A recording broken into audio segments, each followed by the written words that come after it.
English translation. 596 contact. Thursday, the 11th of September 2014, 21:48 hours. Ah, there you are waiting. I did not know you three were coming, as I thought only Ptah was coming here. But be all welcome and greetings. My greetings are also to you, dear friend Edward. I do not want to be a slave to that, and also greet you, and I am glad that you are obviously not as sad as you were on Sunday when we visited.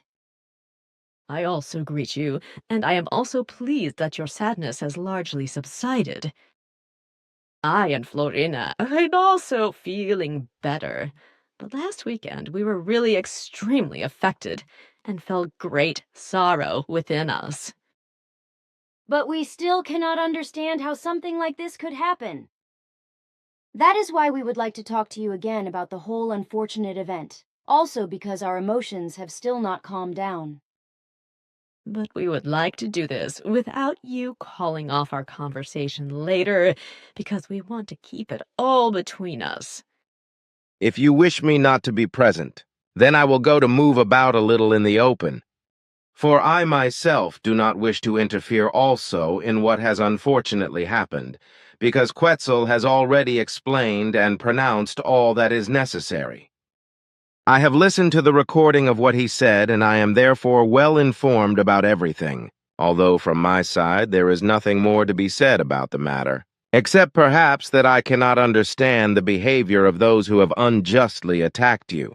And you have even been secretly accused by one side of unfairness in such a way that it could be assumed that we play Yaren and our contacts with you would not correspond to the truth, if I may express it in this way.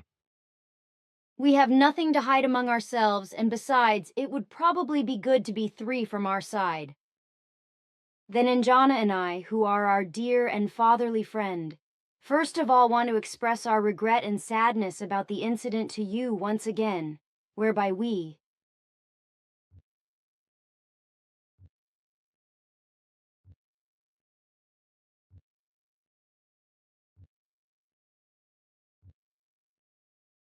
Almost sorry.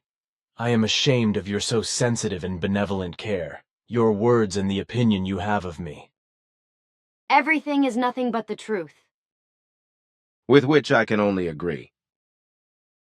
Which I guess you will have to come to terms with, dear father friend. But now Florina and I must return to our occupation. Let me embrace you goodbye. It is also a need for me, and also I say goodbye to you. It is always a special honor and pleasure for me when you visit me, and also I thank you very much for your words, which have been extremely beneficial to me. Thanks, and also goodbye. Then we can now turn to the matter again, although I also do not want you to recall a certain part of our conversation and put it in writing. Naturally, Ptah. So let us hear what else you have to say. Basically, there is nothing further to add to what Quetzal has said, at least not in relation to the unfortunate incident of last Saturday. What I want to say relates to you yourself, who really make an unselfish effort for everything concerning the mission and the well-being of the core group members. Both the core group and the passive group members, along with others who do not belong to the group and are therefore strangers to it. For this reason, I find the whole thing particularly painful when unjustified attacks are made on you again and again, and also attempts are made to cause unrest in the Figu community as a result of wanting to rule. Arrogance and distortion of facts, etc., consciously or unconsciously, as unfortunately this also happened again and again last Saturday as well as in the course of the past years. Quetzal has expressed this aptly in his way, although he speaks a different form of language than I do, because I, for my part, am not of a heated nature like he is. To this end, however, I think that unlike my nature, he is more likely to strike the correct and harsh tone in his dealings with Earth humans than I am. Yes, he is apodictic, but human beings are just different in every way, universally, I think. And if you do not like harsh tones because they do not suit your nature, that does not change the fact that your form of language is also very valuable. When I think of all the years we have had our conversations together, in which you answer my questions so clearly and in a very pleasant tone and calmly, then I can honestly say that there is nothing negative, as well as nothing detrimental, about your nature and its form of speech. Thanks. But now, if I may return to Quetzal again regarding his suggesting that the fallible should apologize to you. He did say that, yes, but I do not think it is necessary, because for my part, even without an apology, I do not hold grudges. As opposed to an apology, I would prefer and would also enjoy it if insight were finally exercised and the necessary changes made in personal behavior in those who are addressed by your words and those of Quetzal. This is in accordance with your nature. So I can also understand your behavior in this regard.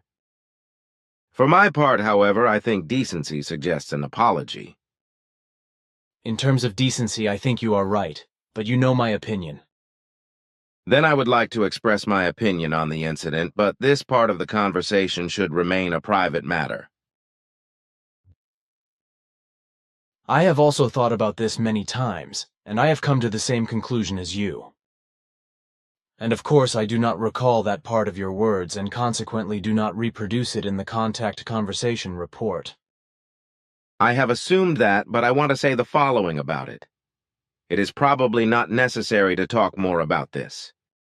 I also think so. Consequently, I have a question I am sure you can answer. When I was young, it was said that too little sleep made people dull, sick, and fat. And today it is often said that human beings cannot sleep and have constant sleep disorders.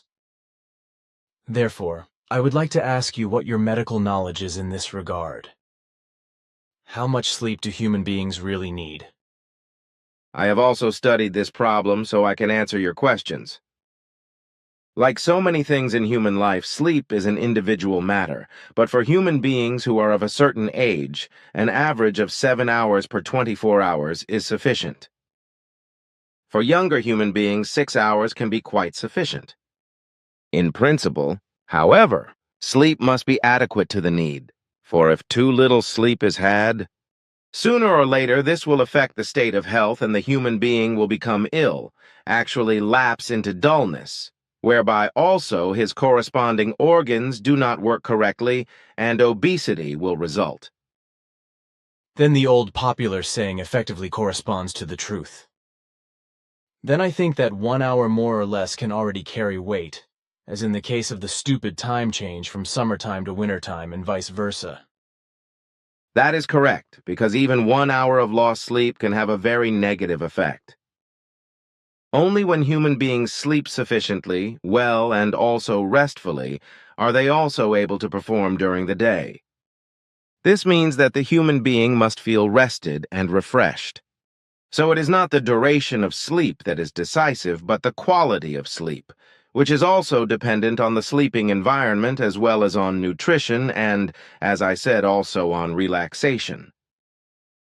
Countless human beings have tremendous sleep disorders and can only dream of sleeping when they are awake, when they are lying in bed, rolling around trying to count sheep and not sinking into sleep. So for all of them, the longed-for night's rest is torture because they just cannot fall asleep. Are there any methods that counteract the evil of not being able to sleep and bring success? First and foremost, all daily hustle and bustle and all stress must be avoided, which means that daily life must be brought under control in terms of thought, feeling, psychological calmness. This also means that even during the daily routine, it must be kept under control and stress-free in a calm way, and also when demands and situations arise that seem stressful.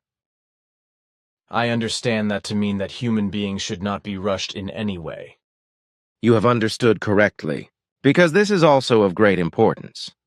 Just as after work, one must also gain distance from the day's activities, so that already in this way a relaxation of the nerves, of the body, as well as of the thoughts, feelings, and psyche occurs. Therefore, after the work of the day, the human being should put aside the whole of the day's events in terms of thoughts, feelings, and psyche, and also no longer talk about them, but turn to leisure, relaxing, and restful pleasures and activities. Such activities can be of many kinds and can range from listening to music, etc., or from handicrafts or other hobbies to writing anything that brings relaxation, joy, and satisfaction. Everything that relieves, relaxes, and provides rest after the day's work is of important significance and ensures more or less problem-free falling asleep and better sleep, as well as ensuring that endless chains of thoughts do not run. If there has been something exciting, then one should not go straight to bed, but try to calm down with a short walk in the fresh air, or by reading something pleasant, or by having a calming conversation with a fellow human being. Although there are also many technical possibilities by which calming down can be brought about. Lying down quietly is just as important as also not letting your thoughts run uncontrolled. Everything must happen calmly and not lead to trying to force oneself to fall asleep. So this means just lying still and not putting yourself under stress by forcing yourself to fall asleep. If, however, restlessness and tossing and turning occur in bed, then it is appropriate to simply get up and occupy oneself with something trivial, for which there are many possibilities. However, one should only go back to bed when sleepiness really sets in. If you then really fall asleep, then you should not sleep longer than is necessary. Then it is indeed as I have always said that sleeping too long is not good. It is not good to sleep longer than necessary. Exactly the opposite, however, is a common misconception among earthlings. But what is a normal sleeping time for an adult human being? Every human being has a different need for sleep. And if I am to speak of adult human beings, then depending on their nature and working conditions, etc., a sleeping time of between 5 and 9 hours may be perfectly normal. Whether enough and also actually restful sleep has been had is then only determined during the day. I understand this to mean that if the human being feels fit during the day and has no problems with sleepiness, feels good and awake and goes through the day not sore but happy, then he has slept enough. That's how it must be, I think, taking myself as an example. For my part, I sleep a good 9 hours, am never actually in a bad mood, but happy and cheerful every day. Of course, there are times when I am sad, like what happened last Saturday, but I always try not to be grumpy note, attacking and being unfair and not to harass my fellow human beings by being sad, etc. For my part, I have also found that it is of no consequence if I am still a little tired when I get up, for as a rule this only happens if I suddenly, through some circumstances, come up from a deeper stage of sleep. To this end, I have got into the habit of remaining relaxed if I wake up too early, even if I find it more difficult to wake up.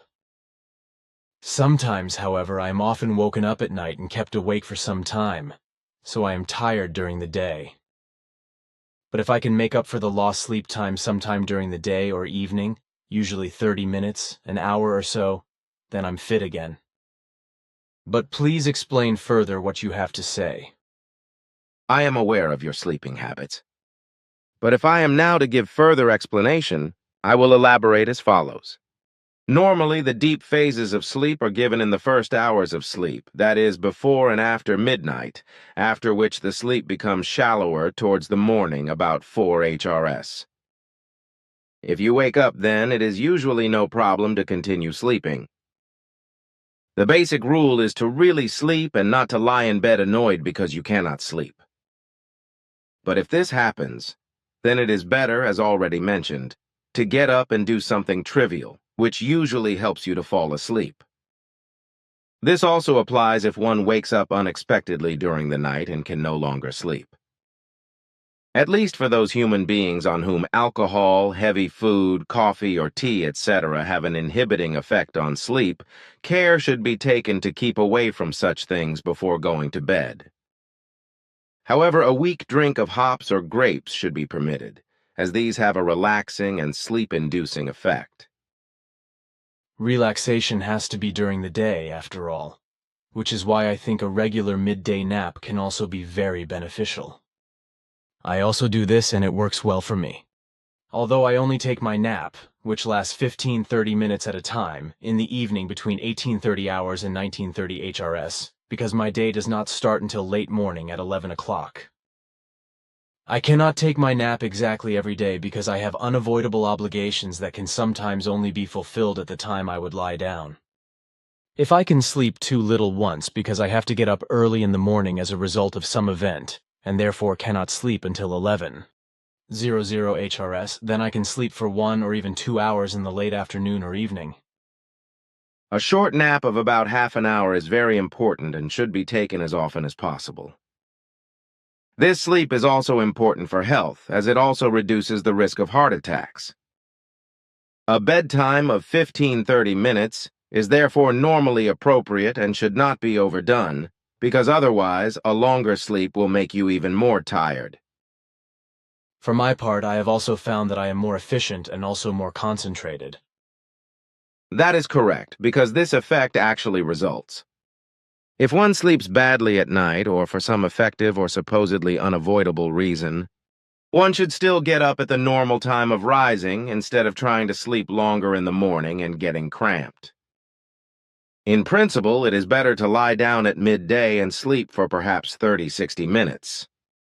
Sleeping less once in a while does not harm the human being, whereas any prolonged insomnia weakens the immune system, puts a strain on the body, and also disorganizes the life of thoughts, feelings, and the psyche, and even leads to serious disorders in this respect and to illnesses. The ideal sleep cannot be defined by the duration of sleep, but the human beings themselves can estimate how much sleep they really need. He should know that the recreational value of sleep lies in its quality, or rather in how well one sleeps. Consequently, it is not important how long one sleeps, but rather how sleep has a positive effect on the well-being of human beings. Deep sleep is the essential quality factor, and apart from a minimum amount of sleep, it is not dependent on the length of sleep. As a rule, deep sleep occurs in the first 4 hours after falling asleep, after which the deep sleep phase is over. However, this is followed by other sleep stages that are just as important for recovery. But care should be taken to use 6 to 8 hours because this length of sleep also has a very positive effect on life expectancy. And this applies to all Earth humans without exception. It can also be accepted if the duration of sleep is 1 or 2 hours more or less, because this is dependent on various factors such as, for example, the genes, but also the age and sex, as well as the heaviness or lightness of the daily work and other physical and conscious efforts. In principle, human beings have had enough sleep when they are mostly fit, and well after sleep. In contrast to healthy sleep, lack of sleep or non-restorative sleep, as I mentioned earlier, can make you dull, fat, and ill, although the consequences are also, as I also mentioned earlier, that the immune system is impaired and more health damage occurs, as well as that the memory is damaged, which absolutely needs the necessary rest and recuperation through sleep. What about this then? Can you sleep in or sleep out? When we built the hall in the center in 1977, I could not close my eyes for more than 5 days and 5 nights because the work required it. And all those who helped with the work could also only sleep about 4 hours per 24 hours. On the 5th day, I had to give a lecture from 14 o'clock hours to 17 o'clock HRS, which is why the hall had to be ready by then. But the people attending the lecture were not satisfied, so I had to extend the lecture time and everything was not finished until Sunday morning at 0:30 HRS. 4 hours later I went to sleep and woke up only after 22 hours, but I was really rested. I am aware of that, and what you did in this respect you were only able to do by using your powers of consciousness.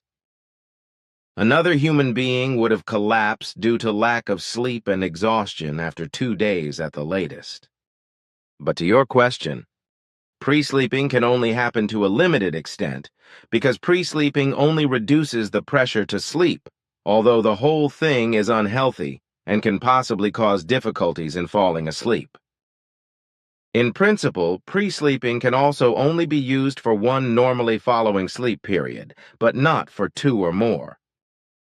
Human beings can get by on less sleep for a while when under stress, but then sleep deprivation symptoms soon appear, which can be quite nasty.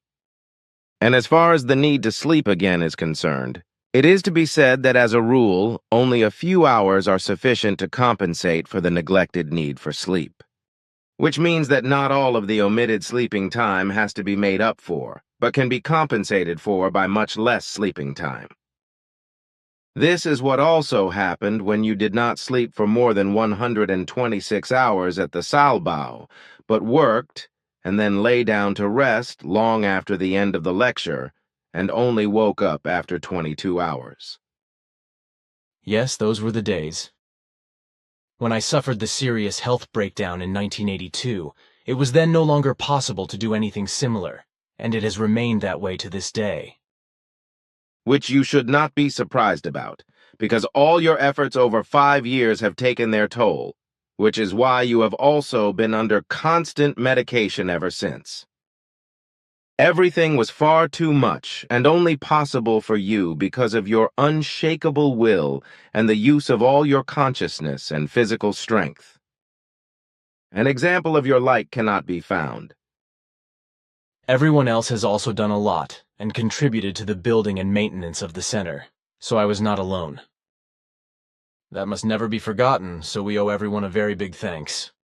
I will not forget this. Nor will I forget the thanks due to all those who contributed then and who continue to do so today, including the thanks for those members who joined FIGU after the great construction of the center and who also contribute their energies to the mission and the preservation of the center. Good, that's what I wanted to hear. In the course of this, I also want to mention that which, in a quite silly manner, has been circulating already for decades, namely, that the core group is an elite. I find this downright stupid, because this is in no form the case, because the core group involves nothing elitist. All core group members must learn very much themselves in regard to the teaching of the truth, teaching of the spirit, teaching of the life, in other words, the spiritual teaching, and therefore strive to perceive the creational natural laws and recommendations and put them into practice, namely, also when they work for the spreading of the mission. That is absolutely right. There can be absolutely no talk of an elite because the core group members are both learners as well as teachers. An elite is a group of human beings which exhibits a special ability and exactly the same qualities. Thus, they are therefore the best and also are able to exercise a far-reaching guidance. However, this is not the case with the core group members because, as I already said, they are learners, who at the same time must also carry further that which is learnt and teach it to the fellow human beings. In addition, it is connected with the fact that the core group members must put that which is learnt into practice also with themselves and outwardly give a show of it, which, however, unfortunately, is as lacking as much as the thorough learning of it and understanding it rightly, which regrettably also the incident of last Saturday proves. Hence, there can be no talk of an elite in regard to the core group members, because the necessary prerequisites for it are missing, which, however, takes away nothing from the fact that the core group members constantly strive to give their best concerning the entire mission work. Right, because this in particular is just as important as the work in relation to the personal consciousness-based development, which also contributes to gaining control of one's own life as well as the life formation and life conduct, namely, in a personally free, peaceful, and harmonious form. However, in the process, no Gewalt was and coercion at all must emerge, as well as no might-influenced guidance of a guru or master, etc., because it is fundamentally necessary that each human being must maintain his or her very own opinion and must make his or her own decisions in his or her very own responsibility. And this refers also to the perception and recognition of the effective truth, which comes solely out of the reality. Thus, there are no different truths, rather only one single truth which is contained in the reality. Hence, it is not the case that only one single human being can know the effective truth, as is the case with the sects and their leaders and masters, etc., because they imperiously claim that only their truth is the true truth. Actually, there is, however, only one single and real truth, and in every case this always comes only out of the reality itself. Precisely this is also taught by the spiritual teaching of the Figu Society, which has arisen out of the perception of the creational natural laws and recommendations. The core group members as well as the teaching methods of the Figu in regard to the spiritual teaching mission must never be missionizing, and therefore also not monopolizing, whereby regarding this, also any distinctive characteristics which could be indicators for indoctrination must not appear. It also follows from this that in the Figu no guru or master, etc., is given as a dominant leadership figure, and such a one also must not act the part of an absolute authority or be acknowledged and adored as such.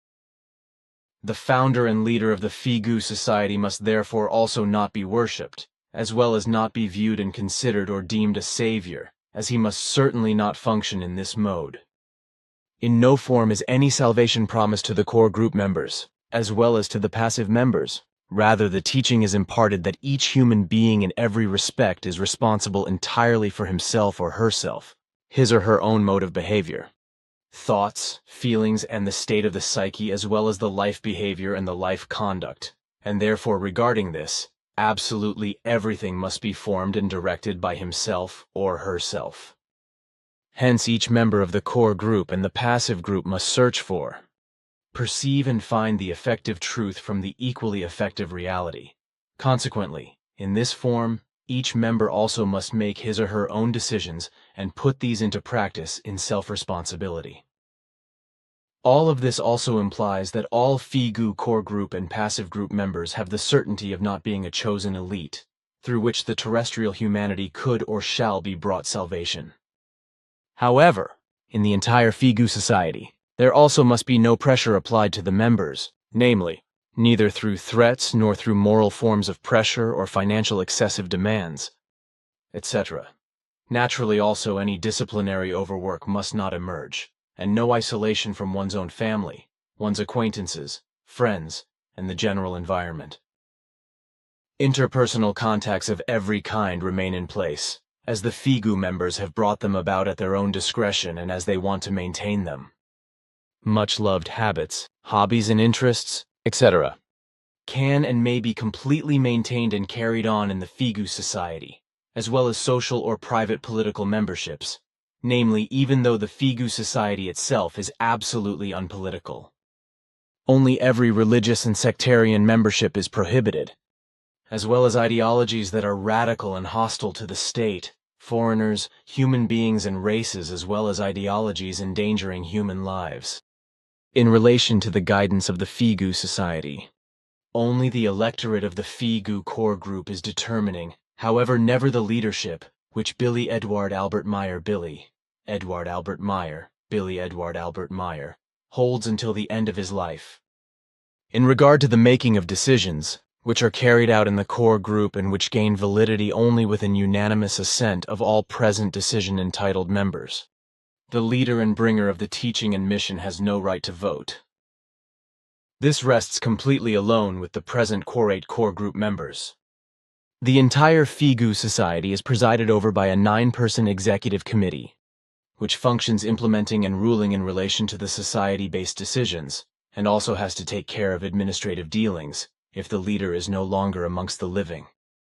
During the lifetime of the leader, he transacts these dealings himself in informative cooperation with the executive committee of the society and the bookkeeping, etc. In addition, the following is to be explained. The Figu Society sells books and writings, whereby, however, these are handed over only to persons who specifically request them and buy them out of their own interest. Persons who are outside of the Figu Society must not be missionized, and thus also must not be invited for purposes of missionary work, as well as not otherwise be confronted with the mission work of the Figu without being willing. Information stands and information presentations are indeed carried out. However, in the process it must happen that persons are neither approached in relation to the mission, nor brochures be imposed on persons passing by, if the visitors to the information stand or presentation do not wish for it of their own accord explicitly out of their own interest and desires. Hence also no missionary events at all are carried out. Neither a sectarian ideology nor a teaching of salvation is and can be derived from the spiritual teaching and the activities of the Figu Society, and in no form is a claim to might raised or an absolute truth in regard to the mission teaching itself or anything else. Hence the Figu Society also raises no claim to a leader's role, and therewith not to anything elitist. The Figu Society finances itself solely from group and society contributions, as well as from voluntary small donations, and through the sale of books and writings, as is usual in every normal society. The actual impartation of the spiritual teaching is tied to expenses only in the form of how it arises through the machine and print-based manufacture of books and writings and their sales and the expenses. Begging and the enforcing of donations, etc. in the Figu Society is just as absolutely prohibited and frowned upon as the resigning of assets to the society, whereas voluntary bequests are allowed. The spiritual teaching of the Figu Society operates not with linguistic terms which are artistic in a pretentious way, rather with the normal German linguistic terms. The Figu Society behaves outwardly neutrally as well as in regard to the politics, thus reacts non-violently. That is to say, not at all to external criticism. Consequently, also no jurisdictions are taken into consideration against assaults in regard to the Figu Society or its members, except when such like take place from outside by antagonists and, because of the law, the society is forced to respond. Furthermore, it is to be said that the Figu Society does not take on any campaigns against media or so-called experts and other antagonists, through which the Figu Society or their members are vilified or calumniated. It is only usual that when something provocative emerges through media or through an organization or private person, or if world events make it appear necessary that then, in some circumstances in a Figu organ, usually in a bulletin, a factual account takes place, through which arising effective facts are shown. Thereby the whole is then handled according to Article 19 of the Universal Declaration of Human Rights, from the 10th of December 1948, freedom of opinion and information. Therewith also the self-understanding of the Figu groups is to be addressed in regard to the fact that it in no form stands in blatant contradiction to the appearance which the Figu Society and its core group as well as the passive group inwardly and outwardly conveys. Hence neither the core group members nor the passive group members feel wrongly understood. And if, in regard to members, society internal inconsistencies arise, which do not conformably agree with the rules and the statutes as well as resolutions, etc., then these are handled and clarified openly, verbally and in writing. Consequently, therefore, neither misunderstandings endure, nor are members able to feel wrongly understood. It can probably be said that all Figu members feel not ostracized by authorities and journalists, etc. This also when, every so often, a certain kind of journalist writes falsifying articles, makes reports and spreads fraudulent or slanderous articles in TV broadcasts, etc. Hence the Figu Society members feel not intimidated also, namely, neither by authorities, any experts, journalists, or by any coordinated campaigns of any circles which are hostile to the Figu Society and its members. It is still to be said that the Figu Society has worldwide Figu groups, all of which are active under the emblem and the official name of the Figu Society in the overall framework, as everything was explained earlier. It was urgently necessary that it was clearly stated once. To which I want to say that your explanation in this regard should also be published in the WZ and in a bulletin as well as in a brochure, but also on the internet. But that, dear Edouard, my friend, should be enough for today, and if I leave now, I will be back next week for correction work for Guido's book. So I will go now and say goodbye to you. Take care and Salome, Ptah.